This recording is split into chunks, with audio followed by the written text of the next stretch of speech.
Il-Presidenza Maltija tal-Kunsill tal-Unjoni Ewropea laħqet ftehim ma' 3 istituzzjonijiet ewlenin Ewropej: il-Parlament Ewropew, il-Kunsill Ewropew u l-Kummissjoni Ewropea dwar Wi-Fi for EU, kunċett imħabbar f'Settembru 2016 li se jara ċ-ċittadini Ewropej jibbenefikaw minn servizz ta' Wi-Fi b'xejn fi pjazzett, parks, sptarijiet u kull spazju pubbliku madwar l-bliet Ewropej.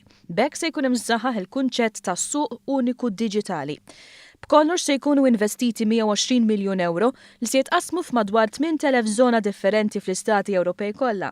Dawn huma fondi li l-awtoritajiet lokali jistgħu japplikaw għalihom fi żmien li ġej biex jinxtara l-apparat meħtieġ u biex jitħallas il-Wi-Fi innifsu. Il-Ministru Malti għall-Kompetittività Emanuel Mallija wara s-sodisfazzjon għal ftehim bejn il-Presidenza u l-Awtoritajiet Ewropej li se jħeġġu l-użu ta' servizzi diġitali madwar il-pajjiżi tal-Unjoni Ewropea. Spjega kif il-fondi offruti se jkunu allokati b'mod ġeografikament bilanċjat fuq bażi first come first serve u li issa l-Istati Ewropej se jaħdmu biex din l-iskema tidħol fis-seħħ mill-aħħar tal-2017. Fuq kollox din l-istrateġija għal suq diġitali komuni se twassal għal Ewropa konnessa mill-iktar ibliet biżlin sal-iktar villaġġi remoti.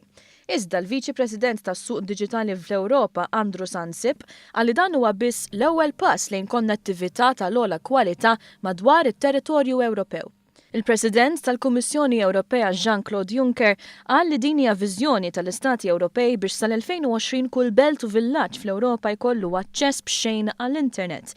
Ewropa kompetittiva u konnessa kienet priorità tal-Presidenza Maltija. Fil-fatt tul dan il-perjodu kienu ukoll iffinalizzat il-ftehim dwar il-giljottina fuq ħlas tar-roaming bil-mobile meta wieħed isiefer fl-Ewropa stess. Dan se jiġi fis-seħħ mill-15 ta' Ġunju illi ġej.